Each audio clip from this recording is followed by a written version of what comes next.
Welcome to only IAS. स्वागत है आप सभी लोगों का प्रीलिम बूस्टर न्यूज डिस्कशन में। आज 5 दिसंबर 2022 है, तो आइए देख लेते हैं कि ऐसे कौन से इंपॉर्टेंट आर्टिकल्स हैं जो आज हमें कवर करने हैं। हमारा फर्स्ट आर्टिकल बाइफ्रॉस्ट के बारे में है। एक्चुअली में आर्टिकल बाइफ्रॉस्ट के बारे में नहीं है, यह आर्टिकल तो वर्म होल के बारे में है। वर्म होल क्या है? वर्म होल को समझने का सबसे आसान सा तरीका है कि आप बाइफ्रॉस्ट को थोड़ा सा अंडरस्टैंड कर लें। अगर आप मार्वल की मूवी देखते हैं और आपने थॉर मूवी देखी हो तो आपने देखा होगा कि थॉर को जब एस्गार्ड से कहीं जाना होता है या उन्हें एस्गार्ड में आना होता है तो वो एक चमचमाती हुई सड़क से जाते हैं बाइफ्रॉस्ट में। बाइफ्रॉस्ट में हेमडल होते हैं, वो उनसे बोलते हैं कि हाँ रास्ता खोल दिया जाए। वो एक तलवार का इस्तेमाल करके बाइफ्रॉस्ट को ओपन कर देते हैं।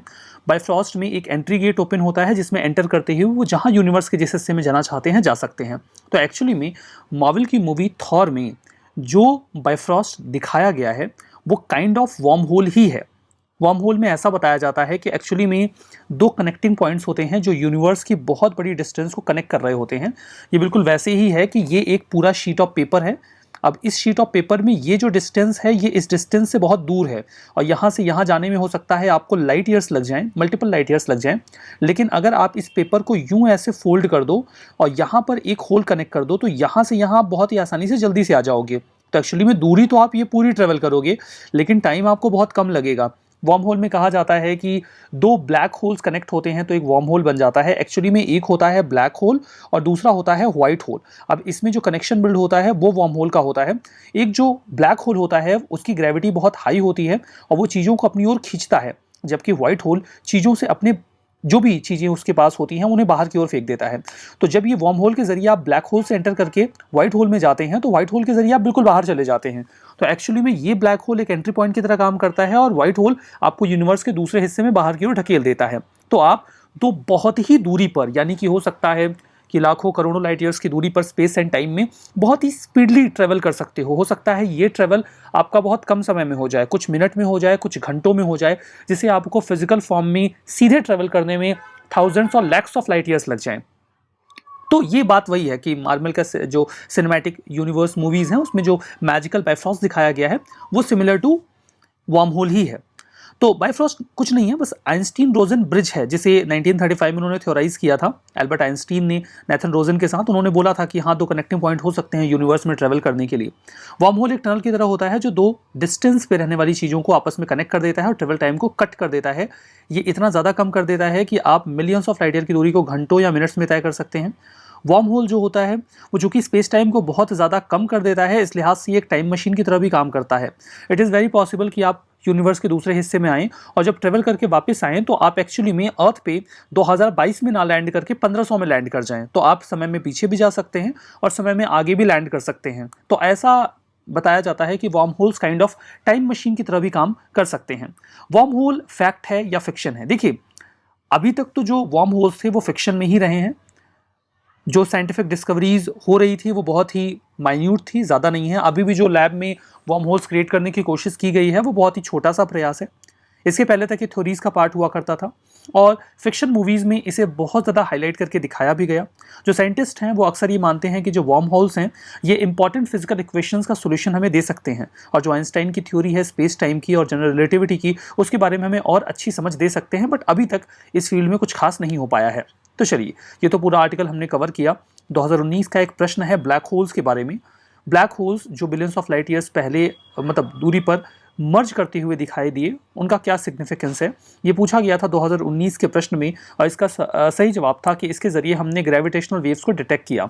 माना जाता है कि यूनिवर्स में ग्रेविटेशनल मैटर है और इसमें जब भी कोई हलचल होती है तो इसमें एक ऐसे वेव क्रिएट होती है।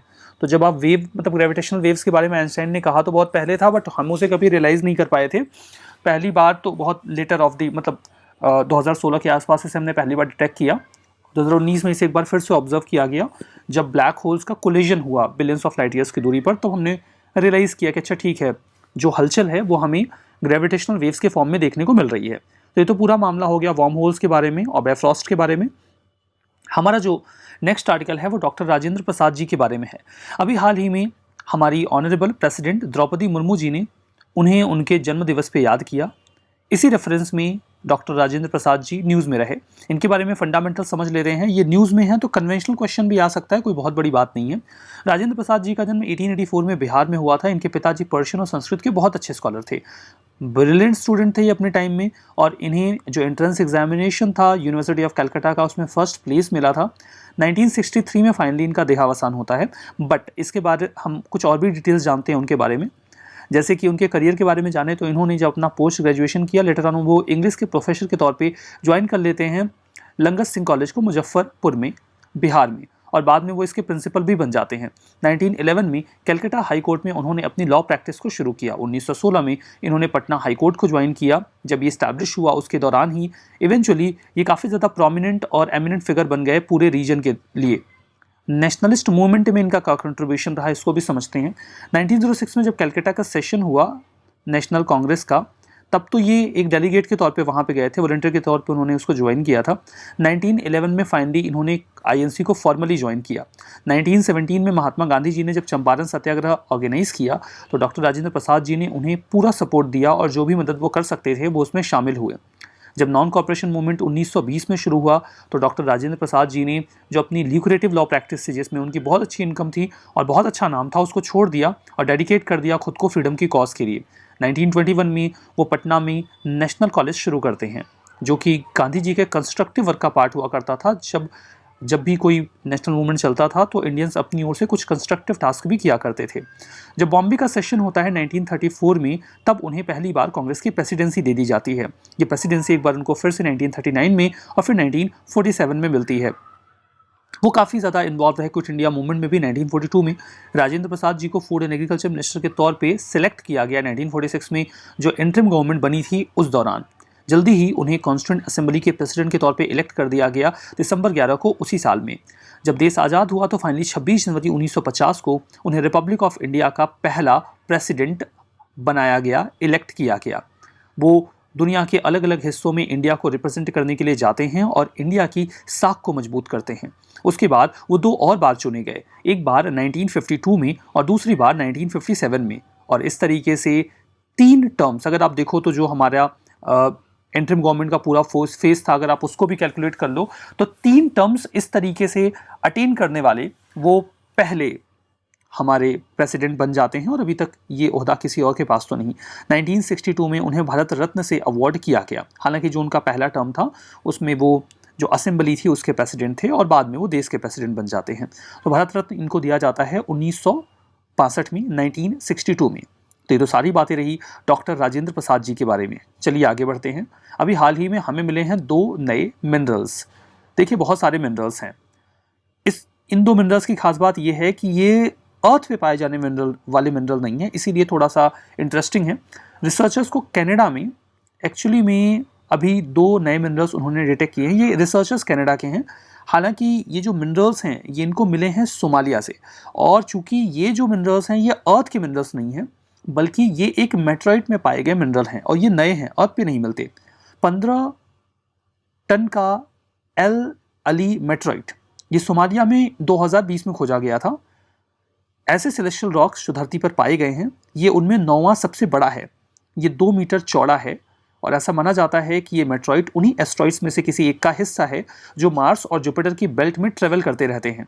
ये जो 2 मीटर वाइड मेटेरॉइड है, इसे वहाँ की जनरेशन्स वैसे भी जानती हैं। ये मिला बहुत बाद में, लेकिन इसे नाइटफॉल के तौर पर उनके द्वारा रिकॉग्नाइज किया जाता है। जो पहला मिनरल हमें मिला है उसका नाम एलालाइट है और दूसरे का नाम एल्किनस्टेंटोनाइट है। ठीक है, जो पहला वाला है एलालाइट उसका नाम तो जेमोट्राइट यहाँ पे जहाँ पे क्रैश किया हुआ था उसी जगह के नाम पे रख दिया गया है, और दूसरा जो एक प्लेनेटरी साइंटिस्ट हैं लिंडे एल्किनस्टेंटन उनके नाम पे रखा गया है। 4000 मिनरल्स अभी तक हमारी जानकारी में हैं, जिनमें ज़्यादातर तौर पे ही पाए जाते हैं। 300 ऐसे हैं जो मेट्रॉइड्स में से मिले हैं और ये 2 उन्हीं में से हैं जो लेटेस्ट डिस्कवरी का पार्ट है। चलिए आगे बढ़ते हैं। हमारा next article coastal red sand dunes के बारे में है। हाल ही में जियोलॉजिस्ट ने सजेशन दिया कि जो कोस्टल रेड सैंड ड्यून्स हैं विशाखापट्टनम आंध्र प्रदेश में, हमें उन्हें बचाना होगा। ये लाल रंग की रेत है जो एक बहुत बड़े एरिया में लगभग 20 स्क्वायर किलोमीटर के एरिया में फैला हुआ है। इसकी अपनी एक स्पेसिफिक ज्योग्राफी है, हमें इसे बचाना होगा क्योंकि ये अपने आप में काफ़ी सिग्निफिकेंट है। वो लोकेशन जहाँ पर ये रेड सैंड ड्यून्स पाए जाते हैं वो कहाँ पर है? ये विशाखापट्टनम सिटी के 20 किलोमीटर नॉर्थ में कोस्टल रीजन में आपको मिलेगा, और जो भीमुनीपट्टनम है वहाँ से ये 4 किलोमीटर साउथ वेस्ट में है। ये 20 स्क्वायर किलोमीटर के एरिया में फैला हुआ है। अब ये साइट क्यों इंपॉर्टेंट है, आप इसका अंदाज़ा लगाना चाहते हो तो इसको जो डेजिग्नेशंस दिए गए हैं उससे अंदाज़ा लगाओ कि 2014 में इसे जियो हेरिटेज साइट का दर्जा दिया गया। जो लाल रेत वाली ये पूरी ज़मीन है उसे, और ये जो दर्जा है ये उन्हें जियोलॉजिकल सर्वे ऑफ इंडिया के द्वारा दिया गया, मतलब जियोलॉजिकली ये साइट बहुत इंपॉर्टेंट है। फर्दर 2016 में आंध्र प्रदेश की सरकार ने इस साइट को प्रोटेक्टेड साइट की श्रेणी में भी डाल दिया ताकि हम इस पूरे एरिया को बचा सकें। ये साइट प्रोबेबली 18,500 से 20,000 ईयर्स साल पुराना है। जब ये पूरा जियोलॉजिकल, जब लास्ट ग्लेशियल पीरियड रहा होगा उसी समय ये ज्योग्राफी तैयार हुई होगी। ये जो सैंड डिपॉजिट हैं ये बहुत रेयर हैं और कुछ ही जगहों पर पाए जाते हैं। अगर आप ट्रॉपिकल रीजन में देखोगे तो आपको 3 ऐसी साइट्स मिलेंगी, जिनमें से 2 तो इंडिया में ही हैं। एक तो है टेरी सैंड्स, ये तमिलनाडु में है, जहाँ पे आपको रेड सैंड ड्यून्स मिलेंगे, और दूसरा विशाखापट्टनम का एरामट्टी दिबालू है। एक ऐसी साइट आपको श्रीलंका में भी मिलती है। तो ये रेड सैंड ड्यून्स काफ़ी इंपॉर्टेंट हैं, सिग्निफिकेंट हैं, ठीक है। तो पूरा मामला कोस्टल रेड सैंड ड्यून्स के बारे में हो गया। हमारा next article Kanger valley national park के बारे में है। छत्तीसगढ़ का पहला इंटरस्टेट बर्ड सर्वे हुआ। कांगेर वैली नेशनल पार्क में ये जो कंडक्शन है पूरा सर्वे का वो किया गया है। कांगेर घाटी नेशनल पार्क की बात करते हैं तो 100 बातों की एक बात, सबसे पहली बात, ये छत्तीसगढ़ में है। इसका नाम कांगेर वैली इसलिए रखा गया है बिकॉज कांगेर नदी है जो इसके पूरे एरिया से बहते हुए जाती है। ये छत्तीसगढ़ के बस्तर के रीजन में आपको मिलेगा। जो लैंडस्केप है कांगेर वैली नेशनल पार्क का वो हिमालयाज़ में, देखिए मतलब ये जो पूरा लैंडस्केप है वो इतना पोटेंट है कि वो उन स्पीसीज़ को भी होस्ट कर सकता है जो स्पेसिफिकली आपको हिमालयन रीजन में मिलती हैं, नॉर्थ ईस्ट में मिलती हैं, ईस्टर्न या वेस्टर्न घाट में मिलती हैं। यहाँ पे जो फॉरेस्ट है वो मिक्स्ड ह्यूमिड डेसिडुअस फॉरेस्ट है। Malabar giant squirrel, spotted deer, rhesus macaque, grey langur, sloth bear, Indian wolf, ये सब आपको यहाँ मिल जाएंगे। कुछ और फीचर्स की अगर हम बात करें तो यहाँ पर आपको अंडरग्राउंड लाइमस्टोन केव्स मिल जाती हैं जिसमें कुछ स्पेसिफिक स्ट्रक्चर्स होते हैं स्टेगलेगमाइट या स्टेलेक्टाइट का। ये जो केव्स हैं ये कुतुम्बसर, कैलाश और दंडक हैं जहाँ पर आपको इस प्रकार की ज्योग्राफी मिलती है। तीरथगढ़ वाटरफॉल, कांगेर धारा वाटरफॉल, ये इस नेशनल पार्क के भीतर ही हैं और टूरिस्ट को बहुत ज़्यादा अट्रैक्ट करते हैं। Kanger valley national park Chhattisgarh की स्टेट बर्ड बस्तर हिल मैना को भी अकोमोडेट करता है। ये पूरा मामला या पूरा topic Kanger valley national park के बारे में। चलिए आगे बढ़ते हैं। हमारा नेक्स्ट आर्टिकल ABU यानी कि एशिया पैसिफिक ब्रॉडकास्टिंग यूनियन के बारे में है। प्रसार भारती ABU का 59th जनरल असेंबली होस्ट कर रहा है 2022 के लिए। बात करते हैं ABU के बारे में। इसे 1964 में स्टैब्लिश किया गया। Not for profit, non government, non political और प्रोफेशनल एसोसिएशन है जिसका काम है पूरे रीजन में ब्रॉडकास्टिंग को बढ़ावा देना। ये दुनिया का सबसे बड़ा ब्रॉडकास्टिंग यूनियन है। ये रीजनल ब्रॉडकास्टिंग यूनियंस के साथ मिलकर काम करता है कॉमन कंसर्न के मुद्दों पर। ABU की जो मेंबरशिप है उसमें 70 देश आ जाएंगे 5 कॉन्टिनेंट के। 250 मेंबर्स हैं जो न्यूज़ रिपोर्ट्स, प्रोग्रामिंग और टेक्नोलॉजी की एक्टिविटीज़ में इन्वॉल्व रह रहे हैं। फंक्शंस की बात करें तो ये कलेक्टिव इंटरेस्ट को प्रमोट करता है टेलीविज़न और रेडियो ब्रॉडकास्टर्स के लिए, और जो कई सारे इंडस्ट्री प्लेयर्स हैं रीजनल लेवल पे इंटरनेशनल मीडिया कॉर्पोरेशन के, उसके लिए भी लगातार काम करता रहता है। ये हाई क्वालिटी को प्रोडक्शन को भी अकोमोडेट करता है कि 2 से अधिक देशों के लोग जो एशिया पैसिफिक में हैं वो मिलकर कोई चीज़ को प्रोड्यूस करना चाहते हैं तो करें। तो ये तो पूरी बात हो गई ABU के बारे में। चलिए आगे बढ़ते हैं। हमारा जो नेक्स्ट आर्टिकल है वो है state of finance and nature report के बारे में। यूनाइटेड नेशंस की अभी एक नई रिपोर्ट आई है जहां पर कहा जा रहा है कि जो नेचर बेस्ड सॉल्यूशन है, मतलब ऐसा सॉल्यूशन जिसमें हम नेचर को शामिल करके, नेचर की कैपेसिटी बिल्डिंग करके जो क्लाइमेट चेंज है, बायोडाइवर्सिटी लॉस है, लैंड डिग्रेडेशन है, उसको रोक सकते हैं, उसमें हमें और पैसा खर्च करना होगा। कितना पैसा खर्च करना होगा? जितना अभी हम कर रहे हैं उसका 2 गुना हमको खर्च करना होगा, तब जाके हम जो मल्टीपल ग्लोबल क्राइसिस हाल फिलहाल में देखे जा रहे हैं उनको काउंटर कर पाएंगे। अब मामला ये आता है कि इस रिपोर्ट को एक्चुअली में किसने निकाला है? तो UNEP तो है ही, जो कि यूनाइटेड नेशंस की रिपोर्ट है, तो यूनाइटेड नेशंस एनवायरनमेंट प्रोग्राम तो इसमें है। इसके अलावा इसमें कुछ और भी एंटिटीज़ इन्वॉल्व हैं, जैसे कि economics of land degradation initiative. ये इनिशिएटिव जर्मनी के federal ministry of economic cooperation and development का है। दूसरा इसमें शामिल है UNCCD यानी कि United Nations Convention to Combat Desertification, और यूरोपियन कमीशन भी इस रिपोर्ट का हिस्सा है। इन सभी लोगों ने मिलकर ये रिपोर्ट तैयार की है। Whatever we are spending right now in nature based solution, we need to double that amount. हमें उस अमाउंट को दोगुना करना होगा।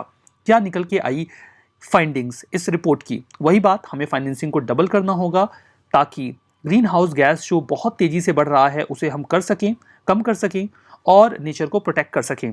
कितना खर्चा अभी हम कर रहे हैं नेचर बेस्ड सॉल्यूशन पे? नेचर बेस्ड सॉल्यूशन पे जो करंट ग्लोबल इन्वेस्टमेंट है दैट इज अराउंड 154 बिलियन। हमें 2025 तक इसे 384 बिलियन करना होगा। चैलेंजिंग टास्क है बट करना तो पड़ेगा। इसके अलावा हम कुछ एग्रीकल्चर सब्सिडीज भी देते हैं जो बहुत नुकसानदेह होती हैं।